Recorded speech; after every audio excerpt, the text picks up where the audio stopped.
Hello my dear students, क्या हाल चाल, कैसे हैं आप सब? बढ़िया। तो बच्चों, आज जो है वो हमारा लेक्चर जो है वो पॉलीसेकेराइड के ऊपर है। पिछली वीडियो लेक्चर में हमने डिस्कस किया था कार्बोहाइड्रेट को और उसकी जो सेक्राइड के बेस पे जो ग्रुप्स थे, मोनोसेकेराइड, ओलिगोसेकेराइड, उनको डिस्कस किया था। और आज ये जो है वो तीसरा ग्रुप है, पॉलीसेकेराइड। तो पॉलीसेकेराइड को डिस्कस करेंगे इस वीडियो लेक्चर में। सो ओके, स्टार्ट करते हैं। And I welcome all of you to come on the KC series of class 11th biology. तो बच्चों, स्टार्ट करते हैं टुडेस लेक्चर। तो आज का लेक्चर है पॉलीसेकेराइड के ऊपर। तो पॉलीसेकेराइड जो है वो हम किसे कहते हैं? पॉलीसेकेराइड जो है वो हम कार्बोहाइड्रेट को कहते हैं। जब बहुत सारे मोनोसेकेराइड जो है वो आपस में मिलते हैं, जुड़ते हैं, तो फिर वो एक पॉलीसेकेराइड की जो है वो फॉर्मेशन करते हैं। ठीक है, तो रीड करते हैं। इसमें कह रहा है कि हमारे पास these are high molecular weight carbohydrate which on hydrolyse yield many carbo monosaccharides. तो जब जो पॉलीसेकेराइड है इसकी हाइड्रोलाइज की जाएगी तो इसके अंदर से जो हमें बहुत सारे मोनोसेकेराइड मिलेंगे, क्योंकि ये बना ही बहुत सारे मोनोसेकेराइड का है। तो जब इसकी हाइड्रोलाइज की जाएगी तो बहुत सारे मोनोसेकेराइड मिलेंगे। और ये कार्बोहाइड्रेट है, उसका मोलिकुलर वेट जो इसका जो मोलिकुलर वेट है वो भी अ, दूसरे जो है वो ग्रुप्स के मुकाबले में ज्यादा होता है, हाई होता है। ठीक है, तो आगे देखें। These are formed by condensation of hundred और थाउजेंड्स ऑफ मोनोसेकेराइड यूनिट। तो जिस तरह पॉलीसेकेराइड की जब हाइड्रोलाइज की थी तो बहुत सारे मोनोसेकेराइड मिले थे। तो बहुत सारे मोनोसेकेराइड, 100,000 मोनोसेकेराइड जो है वो आपस में कंडेंस होके जुड़कर जो है वो पॉलीसेकेराइड की फॉर्मेशन कर रहे होते हैं। एग्जाम्पल क्या है पॉलीसेकेराइड के? तो एग्जाम्पल में हमारे पास स्टार्च आ जाता है, ग्लाइकोजेन आ जाता है, सेलुलोज आ जाता है और काइटिन आ जाते हैं। ये पॉलीसेकेराइड के एग्जाम्पल्स हैं। अब हम जो है वो लाइन टू लाइन जो है वो स्टडी कर रहे हैं। इसके जो वो हमारे पास एग्जाम्पल्स जो हैं वो पॉलीसेकेराइड के, इनको जो है वो लाइन टू लाइन स्टडी करेंगे। सबसे पहले हम देखते हैं स्टार्च को। ओके, तो बेसिकली स्टार्च जो है हमारे पास एक पॉलीसेकेराइड है। ठीक है, तो it is the most important and abundant reserve food material of higher plant found in cereals, legumes, tubers and other vegetables। तो स्टार्च जो है वो एक अहम है, इम्पोर्टेंट पॉलीसेकेराइड है और ये प्लांट का जो है वो रिजर्व फूड है। ठीक है, तो प्लांट में जो है वो स्टार्च जो है वो स्टोर होता है सिंक टिश्यूज में, जो है वो सीरियल की सूरत में, अनाज दानों की सूरत में, लिग्यूमेंट्स फलियों की सूरत में, ट्यूबर्स आलू वगैरह की सूरत में, और वेजिटेबल्स में जो है वो, प्लांट में जो है वो, इन चीजों में जो है वो स्टार्च स्टोर होता है। It is made up of many glucose molecule joined together in a straight chain. तो ये जो बना हुआ आता है ये बहुत सारे ग्लूकोज मोलिक्यूल का जब ज्वाइंट होते हैं तो बनता है। तो जब ये ग्लूकोज मॉलिक्यूल जो है वो स्ट्रेट चेन के अंदर ज्वाइंट होते हैं, किसमें भाई? स्ट्रेट चेन में होंगे, तो उसे हम कहेंगे अमाइलोज। तो जो कि सोल्यूबल है इन हॉट वाटर। तो वाटर, हॉट वाटर के अंदर ये सोल्यूबल होता है अमाइलोज। अगर ग्लूकोज के मॉलिक्यूल स्ट्रेट चेन के अंदर जो है वो ज्वाइंट हो रहे हैं तो उसे अमाइलोज कहेंगे, और वो सोल्यूबल, सॉरी, हॉट वाटर के अंदर जो है वो सोल्यूबल होते हैं। हाँ, अगर वो ब्रांच चेन में है, क्या? ग्लूकोज के मॉलिक्यूल जो है वो ज्वाइंट हो रहे हैं ब्रांच चेन में, तो हम उसे अमाइलोपेक्टन कहेंगे, और जो कि इनसोल्यूबल होता है हॉट एंड कोल्ड वाटर में। ठीक है, हॉट एंड कोल्ड वाटर में इनसोल्यूबल होता है। तो अगर टेस्ट की बात की जाए तो स्टार्च की टेस्ट के लिए जब हम आयोडाइन देंगे तो उसके जो वो हमें ब्लू कलर मिलेगा। ठीक है, अब आगे देखते हैं कि इनका जो स्ट्रक्चर है अमाइलोस और अमाइलोपेक्टन कि किस तरह जो है वो स्ट्रेट चेन में होता है और किस तरह जो है वो ब्रांच चेन में होता है। तो यहाँ पे आपको स्ट्रक्चर दिखाई दे रहा है अमाइलोस का और अमाइलोपेक्टन का। तो यहाँ पे आप गौर कीजिए कि जो अमाइलोस है इसके अंदर ग्लूकोज के जो मॉलिक्यूल हैं वो आपस में जो है वो ज्वाइंट हो रहे हैं स्ट्रेट चेन में। तो जहाँ पे जो बॉन्ड बन रहा है वो ग्लाइकोसाइडिक अल्फा 1,4 ग्लाइकोसाइडिक लिंकेज या बॉन्ड बन रहा है। यहाँ पे गौर करें एमाइलोपेक्टन में, तो यहाँ पे देखो जो ग्लूकोज के मॉलिक्यूल है वो ब्रांच चेन में जो है वो ज्वाइन हो रहे हैं, ठीक है। तो इसीलिए इसका जो बॉन्ड होता है वो 1,4 alpha 1,6 sorry alpha 1,6 glycosidic bond जो है वो बन रहा होता है, ठीक है। तो आपने स्ट्रक्चर देखा, डिफरेंस देखा। अब हम जो है वो दूसरा जो हमारे पास पॉलीसेकेराइड है जिसे हम ग्लाइकोजीन कह रहे हैं, तो ग्लाइकोजीन को स्टडी करते हैं। It is also polymer of glucose, तो ये भी पॉलीमर है ग्लूकोज का। ग्लूकोज के बहुत सारे मॉलिक्यूल्स जो है वो मिलकर ग्लाइकोजन को भी बना रहे होते हैं।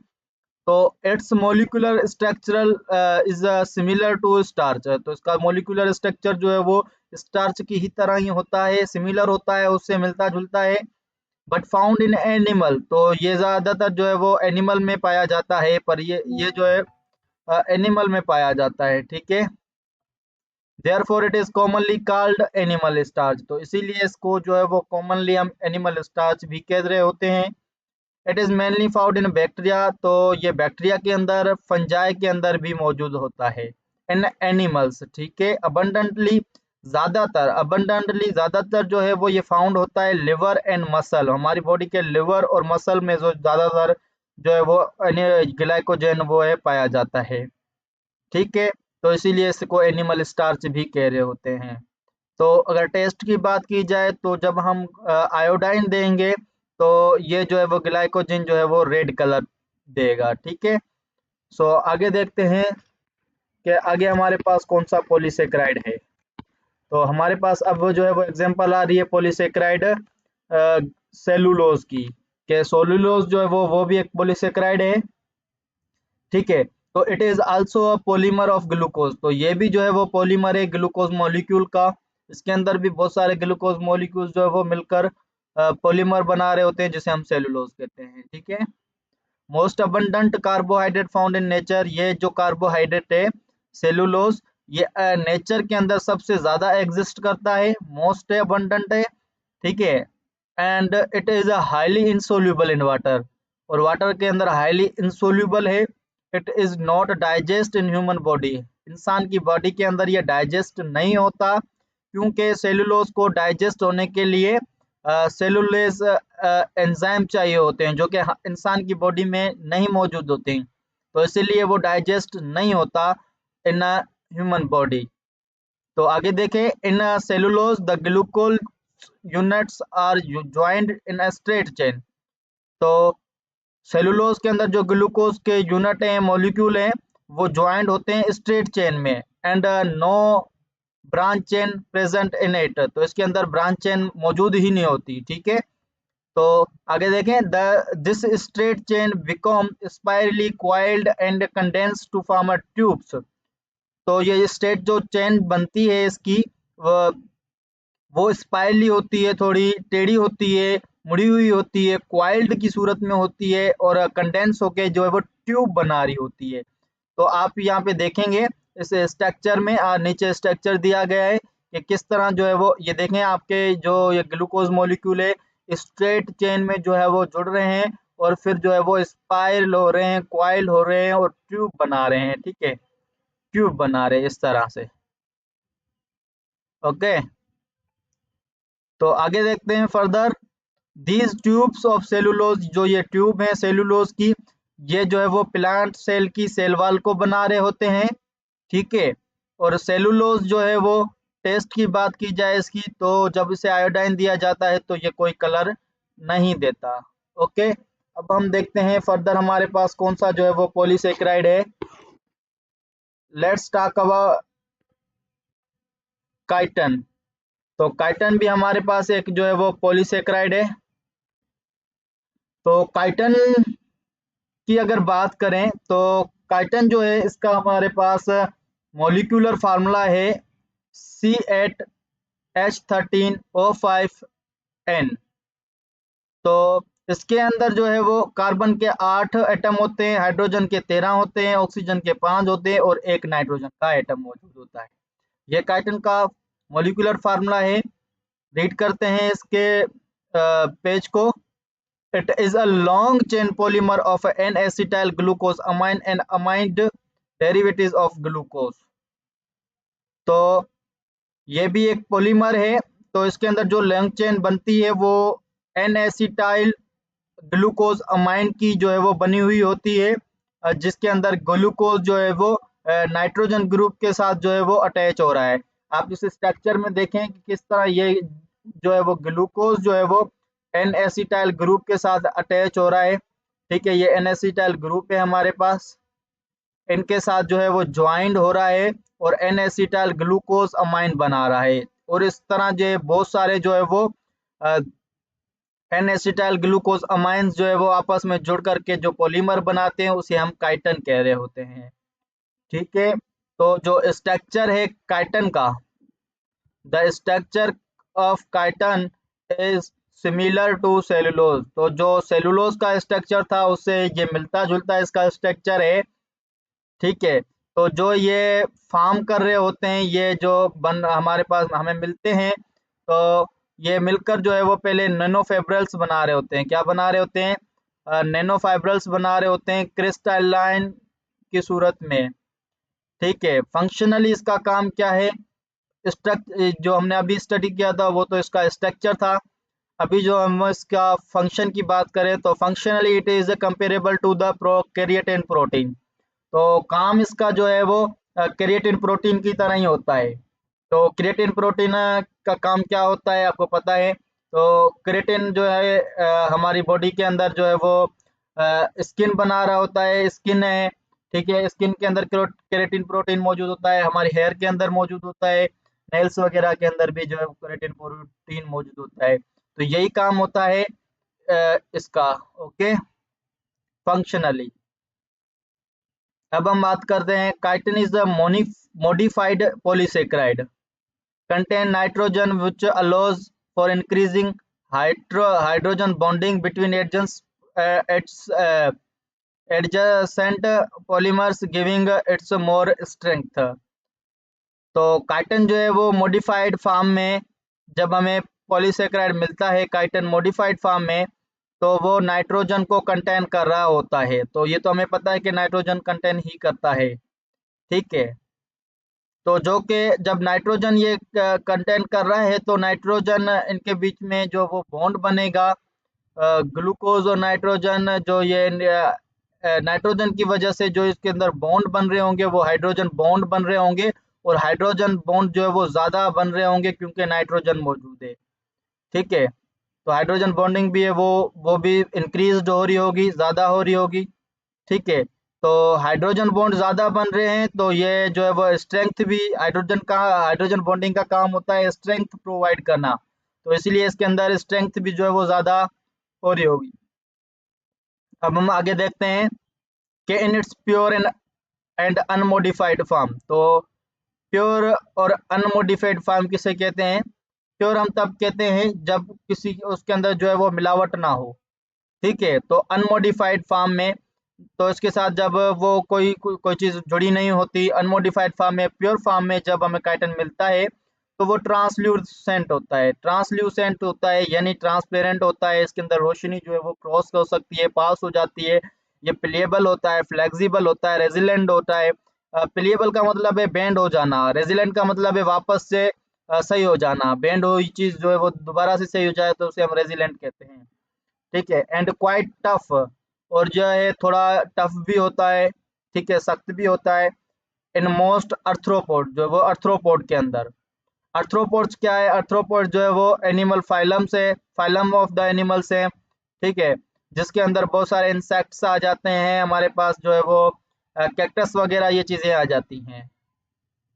ठीक है, तो but it is mostly found in a modified form. तो ज़्यादातर जो है वो हमें ये मॉडिफाइड फॉर्म में जो है वो मिलता है काइटिन। ठीक है, तो मॉडिफाइड फॉर्म में मिलता है जैसे कि प्रोटीनियस मैट्रिक्स, प्रोटीनियस मैट्रिक के साथ। ठीक है, तो जब प्रोटीनियस मैट्रिक के साथ ये होता है मिला हुआ होता है, तो ये इंसेक्ट की एक्सोस्केलेटन बना रहे होते हैं। ठीक है, इंसेक्ट जिसे हम कीड़े मकोड़े कहते हैं, उनकी एक्सोस्केलेटन बाहर का जो स्केलेटन बना रहे होते हैं। ठीक है, और जब कैल्शियम कार्बोनेट के साथ जो है वो ये मिला हुआ होए, तो ये जो है वो मोलस्कस, कैरेक्टा कैक्टस वगैरह की इनकी जो है वो शेल्स को बना रहे होते हैं। ठीक है, तो कैक्टस हम केकड़े को बोलते हैं। ठीक है, तो मोलस्कस भी इसी तरह ही जानवर है, एनिमल है।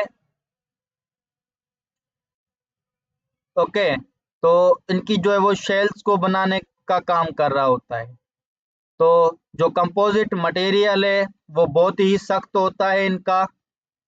जो मॉडिफाइड फॉर्म है काइटन की, इसका जो मटेरियल है वो बहुत ही हार्डर होता है, स्टीफर होता है, सख्त होता है प्योर काइटन के मुकाबले में। ठीक है, तो फर्दर हम आगे देखते हैं कि आगे हमारे पास टॉपिक क्या आ रहा है। तो फर्दर अगर हम आगे की बात करें, तो हमारे पास यहाँ पे टॉपिक आ रहा था स्टीरियो आइसोमर्स। तो जिस तरह हमने अल्डो हेक्सो आइसोमर और कीटो हेक्सो आइसोमर्स की बात की थी पिछले वीडियो लेक्चर में, तो इसी तरह यहाँ पे भी आइसोमर की बात की जा रही है, पर यहाँ पे जो आइसोमर है वो स्टीरियो आइसोमर है कार्बोहाइड्रेट के। तो स्टीरियो आइसोमर जो इन कार्बोहाइड्रेट होते हैं वो आर्टिफिशियल स्वीटनेस का रोल प्ले कर रहे हैं। ठीक है, तो many sugar molecule have stereo isomers, बहुत सारे शुगर मॉलिक्यूल हैं जो कि स्टीरियो आइसोमर्स उनके हैं। तो the molecule of are mirror image of each other, तो ये जो मॉलिक्यूल होते हैं ये एक दूसरों के मिरर इमेज होते हैं, तो इसीलिए इनको स्टीरियो आइसोमर कहा जा रहा है। ठीक है, यहाँ पे इनका एग्जाम्पल देखें, जिस तरह जो है वो डी ग्लूकोज जिसे हम राइट हैंडेड शुगर कह रहे हैं, इसी तरह ही एल ग्लूकोज जिसे लेफ्ट हैंडेड शुगर कह रहे हैं। तो लेफ्ट हैंडेड शुगर और राइट हैंडेड शुगर जो है ये स्टीरियो आइसोमर्स हैं, ये एक दूसरों के मिरर इमेज हैं। ठीक है, फर्दर स्टडी करते हैं, रीड करें। तो most of the sugar in our body are right handed, हमारी बॉडी के अंदर ज्यादातर जो है वो शुगर पाई जाती है राइट हैंडेड। जो टेस्ट होता है राइट हैंडेड और लेफ्ट हैंडेड शुगर का वो सेम होता है। Protein enzyme are also right handed and left handed, तो एंजाइम और प्रोटीन भी राइट हैंडेड और लेफ्ट हैंडेड होते हैं। और जो एंजाइम हमारी बॉडी के अंदर मौजूद होता है वो राइट हैंडेड होते हैं। The enzyme which are present in our body are also right handed, वो भी राइट हैंडेड होते हैं। तो therefore right handed enzyme metabolise right handed sugar only, तो इसीलिए राइट हैंडेड एंजाइम जो है वो मेटाबॉलिज कर पाते हैं राइट हैंडेड शुगर मॉलिक्यूल को ही।